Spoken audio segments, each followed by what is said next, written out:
The 2024 US presidential election is scheduled for November 5th. With nearly 7 months remaining until the election day, speculation about potential outcomes is widespread. Join us in this video as we analyze the latest polls and offer an early prediction of the results. Stay tuned.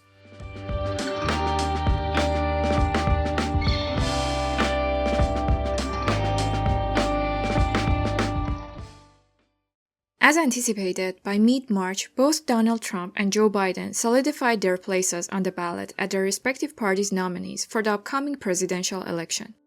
Consequently, the primaries for the presidential election ceased to be a concern for either candidate. First, let's examine the national polls.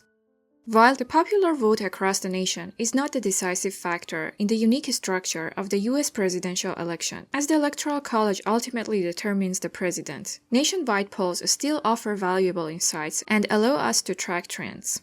Since mid-September 2023, Trump has consistently outperformed Biden in nationwide polls, maintaining a lead of more than 4% in late January. But recent polls indicate that Biden has significantly closed the gap and even surpassed Trump in some instances. As per the average of polls, Trump currently holds a lead of less than 1 point, but it is evident that the momentum favors Biden. However, even with a 2 or 3% lead in the popular vote, it might not be sufficient for Biden to secure his re-election.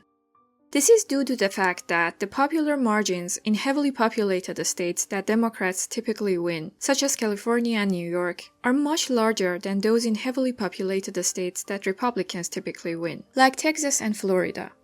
Considering the pro-Democrat tendency of polls, Biden would likely need a lead margin of about 5% to feel confident of victory.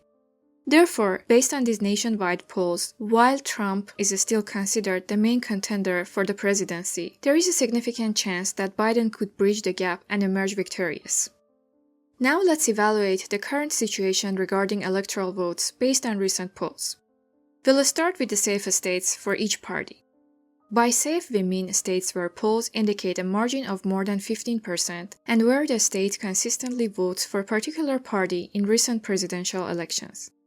In the absence of recent polls, we should rely solely on the state's historical voting patterns. For Democrats, these safe states are primarily located on the coasts. On the West Coast, Democrats secure electoral votes from Washington, Oregon, and California. Moving to the East Coast, Democrats feel confident in Vermont, Massachusetts, Rhode Island, Connecticut, Delaware, Maryland, Washington, D.C., and Hawaii. Turning to the safe states for the Republicans, they include Montana, Idaho, Wyoming, North and South Dakota, Nebraska at the state level along with its 1st and 3rd congressional districts, Kansas, Oklahoma, Missouri, Arkansas, Louisiana, Mississippi, Alabama, Tennessee, Kentucky, Indiana, and West Virginia. Based on this assessment, Democrats have secured 119 safe electoral votes compared to 107 safe votes for Republicans. Furthermore, alongside the safe electoral votes, there are states where, based on previous voting patterns and current polls, we can confidently predict that the winner with a significant degree of certainty for either party. These electoral votes are often referred to as likely Democrat or Republican. Democrats can anticipate winning Colorado and the 1st congressional district of Maine. Additionally, there are 3 states previously classified as safe blue, but recent polls show Democrats leading by a margin of less than 15%, New York, New Jersey, and Illinois. Conversely, likely red states include Alaska, South Carolina, Ohio, Iowa, and Utah. Moreover, we should take into account Maine's 2nd congressional district. With these likely electoral votes considered, Democrats would have a total of 191, while Republicans would have 149 votes. There are additional states where polls consistently show a lead by one party, but the margin falls between 5 to 10%. We categorize these states as leaning Democrat or Republican. Leaning Democrat states include New Mexico and 2nd Congressional District of Nebraska, Virginia, New Hampshire, and Maine at the state level. For the Republicans, we have Florida and Texas. Taking these leaning electoral votes into consideration, Republicans would hold a lead with 219 electoral votes compared to the Democrats' 216. The remaining 103 votes will be decisive on November 5th and will determine the outcome of the presidential election. In the 8 toss-up states, Biden maintained his lead in Minnesota, even widening the margin to over 5%.